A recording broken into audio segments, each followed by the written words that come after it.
Hey everybody, it is Mike over here at Growtopia, and in case you guys are wondering if there's a video coming this weekend, well, there really isn't. This is the only video. I took a break this weekend from working on finishing up the garden. I like to take a break every so often. Kind of got a bunch of other things going on around the house that I'd rather do, or that have to get done. So unfortunately, I didn't do any building this weekend, but we actually went through multiple days of torrential rain, and everything held up. And it's ironically supposed to rain Monday, Wednesday, and Friday of next week, which is the watering zone of this area. So I guess I'm going to be leaving the drains open the whole time. Honestly, what I'm discovering leaving the drains open, and this is going to be a very short video, I want you guys to take a look at the size of this lettuce while I'm talking to you. This is freaking awesome. This is like to the size of my hand here. I mean, it's hard to see how big it is, but it's pretty big. I am getting like a little bit of ants on it, you know, and there's like a ladybug in there, as you can see. But it's the only thing on it, and I'm probably actually going to cut some of that today and have it, just so it doesn't get too big and break. So I'd probably just like cut it like somewhere around here, and then cut up all the leaves, wash it quick, make sure there's no bugs, and then eat it. Like, you always want to inspect, like here, like it looks like we were starting to get like a little bit of aphids maybe on here, little bugs. Yeah, you can see we're just starting to get some bugs in here. So yep, there's the bugs. So I'm actually gonna make a yep, you can see this one's starting to get some buggy. So I'm just gonna make my normal neem oil spray, which is neem oil, 100% concentrated neem oil, and some non-fragrant soap. And all I do is I just spray the plant, or what I could do is I could just like harvest it and eat it now before it gets infected, or not infected but infested. But it wouldn't hurt to spray, because I'm kind of seeing like some buggies here and there, and you're always going to get bugs. I mean, it's very hard to avoid. But if you can kind of like, if you check on it every day like I do, and you start catching the bugs coming in like that, you can actually kind of get in there.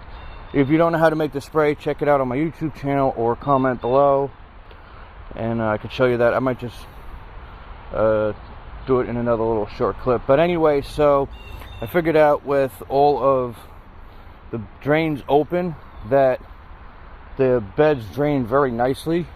And you can actually see I have some nice cranberries, and I got some blueberries in here that I'm going to pick later. My beets, my radishes, Easter egg radishes are coming through. I don't think the carrots liked when I put the mulch on top, so it's kind of like a learning curve playing with that. I don't think they liked it. I really got to rip these weeds down. Holy shit. My potatoes, they're coming in really nicely.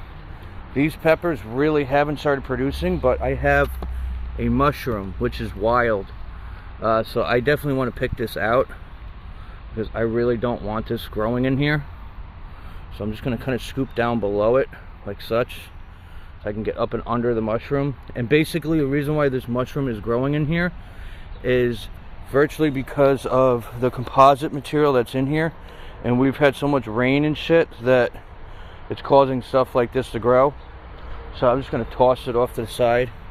And then there's another one back here, another mushroom growing like that. We'll just get rid of those. I don't want them in here. Okay. Yeah, I mean the peppers are starting to show their little bells on them, but they're not really doing much from there. Jesus Christ. So like, these were the tomatoes that were in the last video that I was showing you, like what they look like with their root system, and you saw how good they looked, and I stuck them in the soil and they instantly drooped over. And it's when I tell people, don't get upset, don't worry, don't panic, don't freak out, okay? It's called transplant shock. It's gonna happen. The worst thing to do is to panic and just overwater your plant, thinking that, oh, okay, I put it in there, it's super thirsty, and I'm gonna have to water the shit out of it. No, that's the worst thing to do. What you want to do is keep it on the watering schedule. So like Monday, Wednesday, and Friday, this place gets watered through the soaker hose. For this zone, gets watered for 5 minutes. I literally let the plant get watered for 5 minutes 3 times a week, and you could see where it's like shriveled and stuff. It's fine, but then I got new growth here, I got new growth here, and this thing was really drooped down, and now look at it, it's back up, because right where the clip is, it was like whoosh. So I mean, like I said, these are all not that stuff, but the tomatoes were stuff that I planted from a seed that started off in that room right over there, which is my nursery. See, like if we come to these other ones, you could see how like they're growing, how I was able to bend them to kind of run along the ground to get up. I was just basically coming out every day training it. This was the other one too. So it was this one, and then it was that one in the corner that both looked like shit. And now it looks better. Cool, right? I'm gonna have to get a clip on this one. So like I would do is see how it's running this way.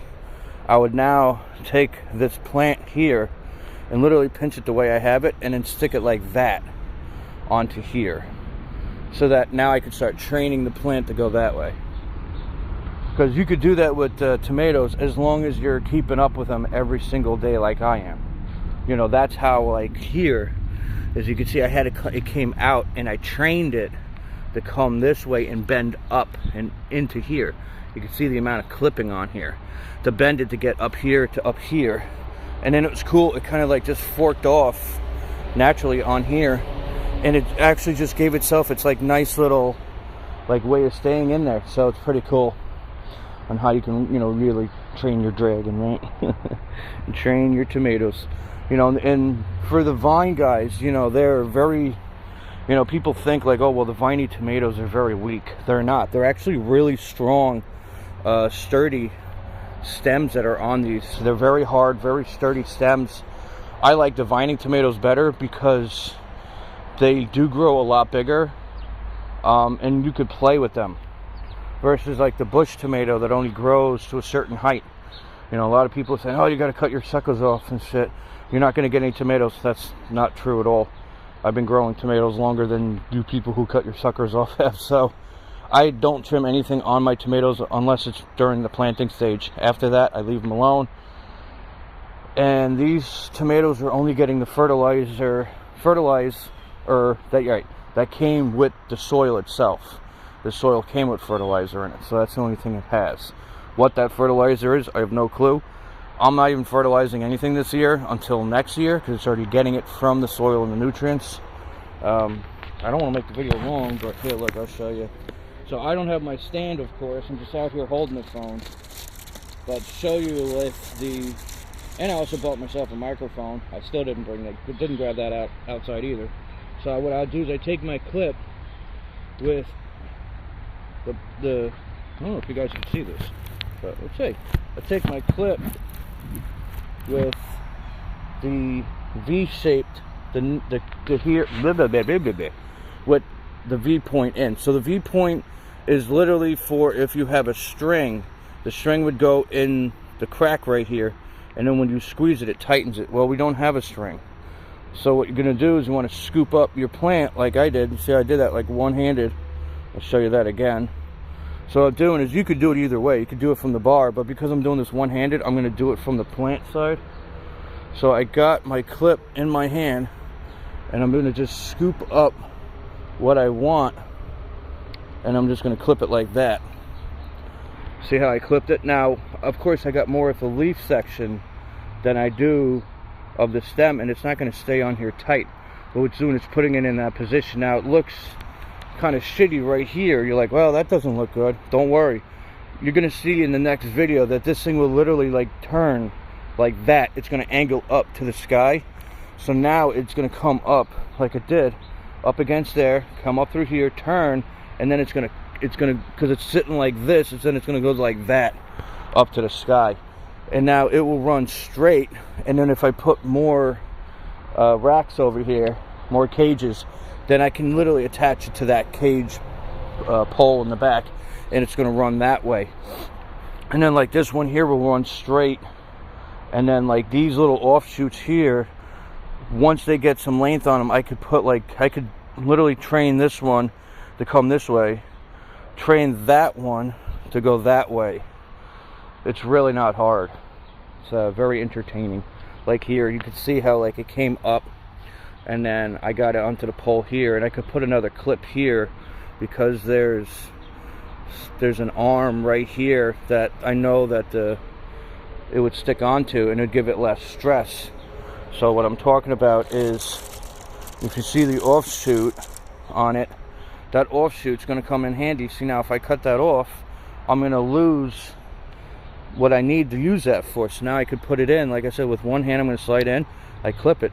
So now the clip isn't going to go down any further because I have this offshoot that's stopping it, helping it also stay stable. Anyway, let's move on. So we have our jalapenos. You can see how they're definitely coming out pretty good. I know I should be harvesting this pretty soon, but I'm currently on the hunt for mushrooms. Look at this guy. This is a pretty decent sized jalapeno. Get rid of these mushrooms. The squirrels also like the mushrooms too, so you kind of want to get rid of them because the squirrels can come in to try to eat the mushrooms, and then they screw up your plant. So I literally feel raindrops on me, and it's not supposed to rain today. So you can see how big this is. I'm waiting until the rest of my jalapeno gets a little thicker on the tip, and then I'm probably going to pull it out. Nothing's going on so far with the raspberry that kind of died out inside the nursery. The raspberry shortcake. Ooh, it's hard to, I just realized you can't see with the net. Which is over there. But the blackberry's doing pretty good. The blueberry looks like there's some blueberries on it. So one in the middle. I know you can't really see with the mesh. I thought you did, which was kind of weird. So I got so close to it. Like you could see over here, like the amount of mushrooms that are growing right now in literally the bed that's for the corn. I'm just gonna let them grow, and then I'll pick them out some other time. I'm not worried about it, but it looks like we got like 1 or 2 cranberries possibly starting. So let's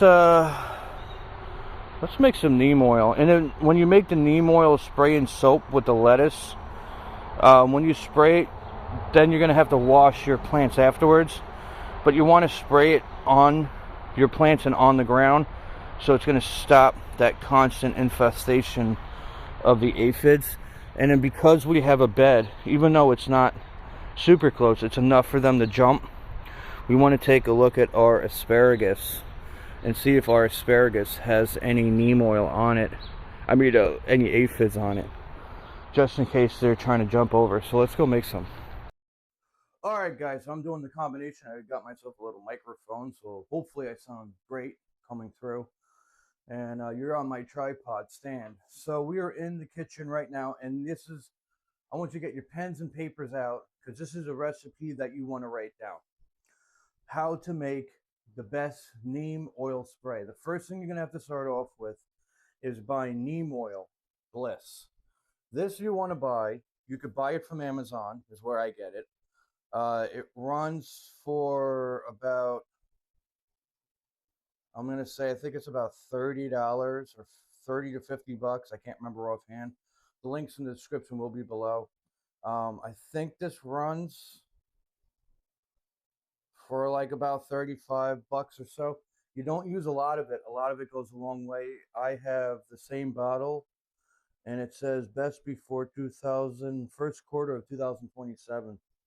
And I've had it for a while. And I think I use it like once a year. So I bought the biggest one. It's 32 ounces. Definitely you need to buy this. All the other neem oil sprays that you're going to see in the supermarkets or Home Depot or Lowe's or online that come in a spray bottle is not even real neem oil. See, neem oil the only way to get it is it's got to be cold pressed. It's 100% cold pressed. The other stuff that's in spray bottles, which I have, because I was dumb like all of us, and I said, oh, neem oil, $5, grab it. Does shit. It literally doesn't do anything. I tested it on some cabbage, and it didn't do anything. And this stuff works in less than 24 hours. So you have that. So you're going to need neem oil. Then you're going to need a soap. Now, the reasoning for the soap is because that is an oil. It's going to run off your plant.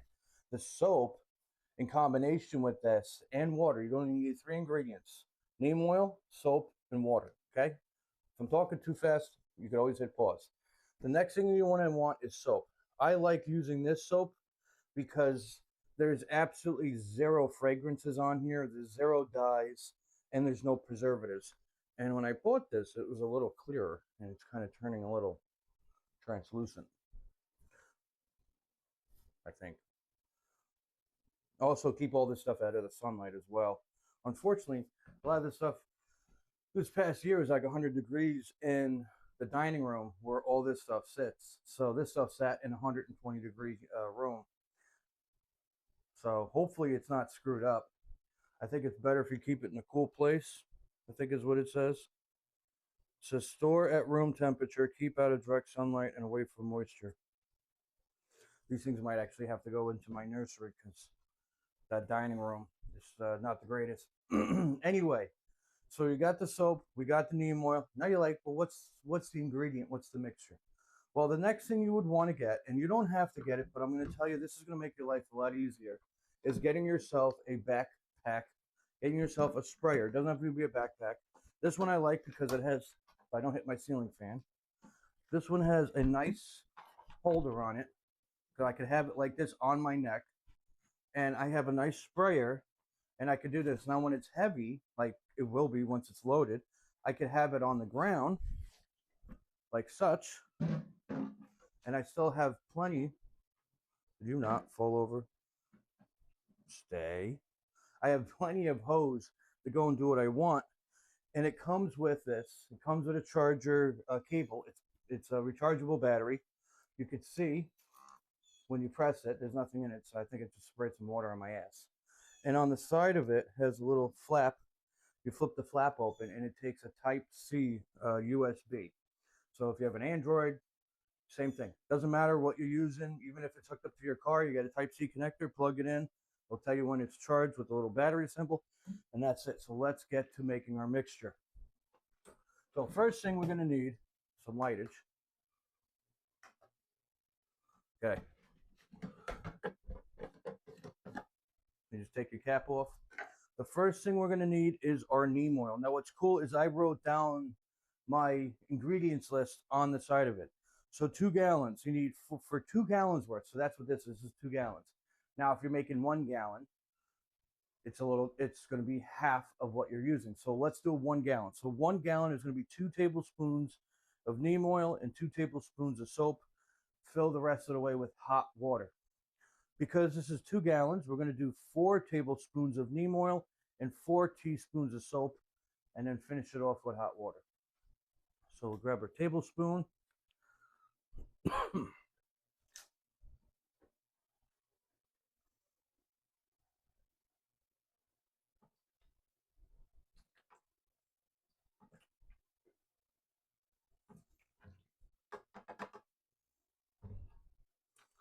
Definitely the meaning of messy.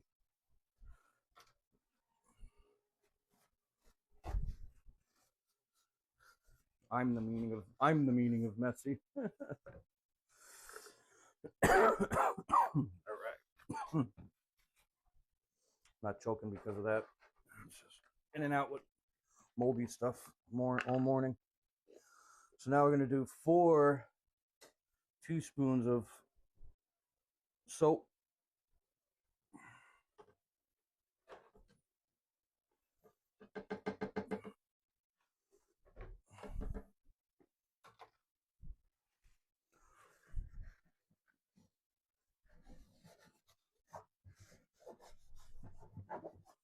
Now, I'm not going to lie. It smells really good. I do it my cover. Some bitch. Story of my life. Okay. I get this done quick.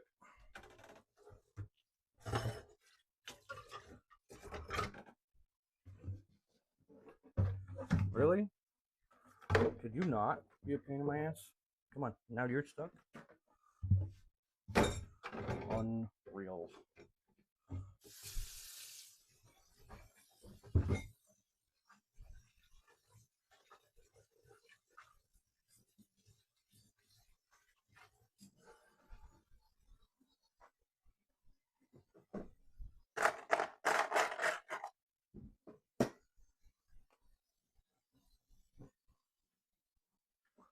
Now, even if I don't use all of this right now, I'll have some for the next go around.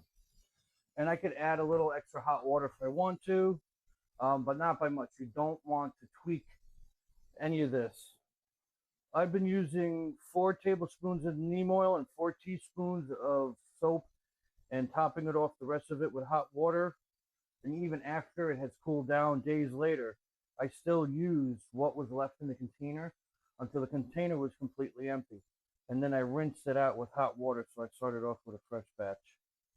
There is going to always be some residual left over, but that's fine.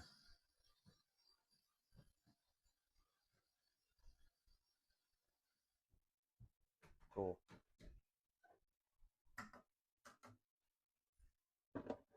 Okay. So this could be a little messy, so we're going to meander outside here. See, now I got a nice way to carry it. I can grab my camera stand. We can now go outside. If we do this spin to go through the door, I don't know why I do that. I got the tripod stuck on my tripod. All right. See, this was the stuff that I had bought a while ago, as you can tell. Like this, Captain Jack's Neem Oil. That doesn't do shit. And Nature's Disease and Fungus. This controls powdery mildew and other diseases for fruits and vegetables. This actually works pretty good for dealing with powdery mildew. You'll see that on like your zucchinis, your cucumbers. It literally looks like baby powder, and it's exactly what it is. It's considered powdery mildew. I gotta lie, this hurts on my shoulder. Let me get this down here. Plus, I'm like also getting like I got like neem oiled from the soap. So I want to shake it so it's all nice and shaken, and it was like leaking right out of here. I've had it for a while, so I'm not surprised. Let's see. We'll stick you in the asparagus bed. Let's see. Angle you here.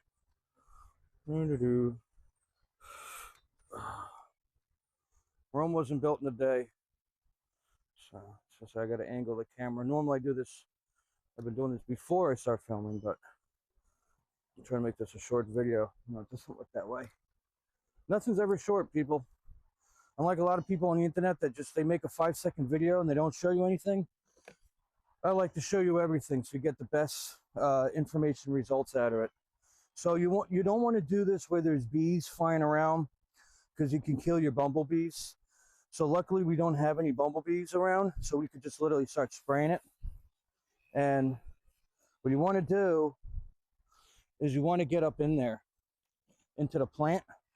You don't want to be scared. You know, get up in there. You don't want to do this in the midday sun, like early morning, like this is a great time, or late afternoon. Usually you want to do this kind of more like late afternoon, but like I said, this is an area where there's no bees. I'm going to get up in here now. I'm going to spray. And I'm literally going up into where the leaf section is. You know, a lot of people, they get scared and like, oh, I don't know what I should do. And you got to get up in there. You got to spray it. Even if there's nothing on the other plants, it's good to pre-treat them as it is. And you could pre-treat your soil. So I have it on like a nice spray misting. You could kind of see like that misting spray pattern. That's a good pattern to use. And I'm going to even treat my soil and also my bed as well. The sides of my bed and the top of my mulch. Because once you see the neems, you know they're going to try to come back, and they're possibly going to try to go to the other plants.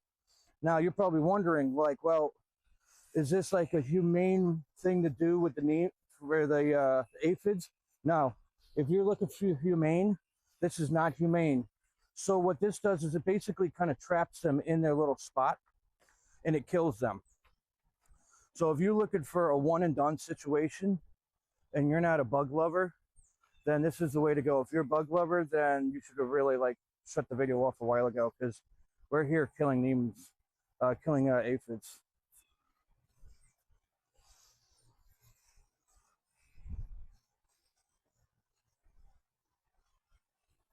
Now it looks like I'm like completely saturating it. And unfortunately, once you use the neem oil like this, it kind of sucks because now I can't just like pull the lettuce off the plant and eat it. I could, but it's going to taste really nasty and funky. And well, it does not affect the flavor of it. It's just I can't pull it off now and eat it. Now, of course, I could have taken it off, brought it inside, and washed everything off. But unfortunately, they're going to constantly keep coming back because now they've found a place that they can infest. Just like that, that's it. I'm going to leave that sit like that for now. Everything that was on here, the ants, the aphids, whatever bugs, whatever caterpillars, whatever beetles are now dead. I literally see virtually no movement of life at all on here.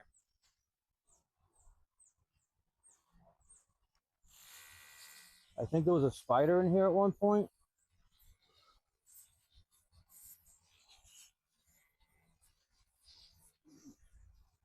Get out of here, bug. So let's see. Let me bring you over there. Took you out of the cradle. All right. So now you can actually see, like, there's absolutely no bug movement just from what we sprayed.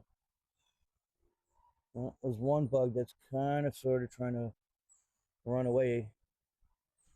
We come to this one here that's completely coated. You could just... All right, I don't know. Something's funky with the screen, so it stopped recording. But anyway, what I was starting to show you was you could see that all the bug activity that was moving around on here has completely and utterly stopped. You could see back here, I'll pull the leaf back, you could see where the aphids are, that they're all dead as well.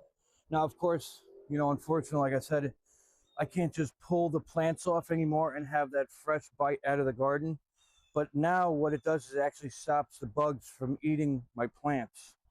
So yes, I could have taken them off and brought them inside and then washed them thoroughly, trying to get all the bugs and stuff off of them. But what this is going to do is just going to kill them.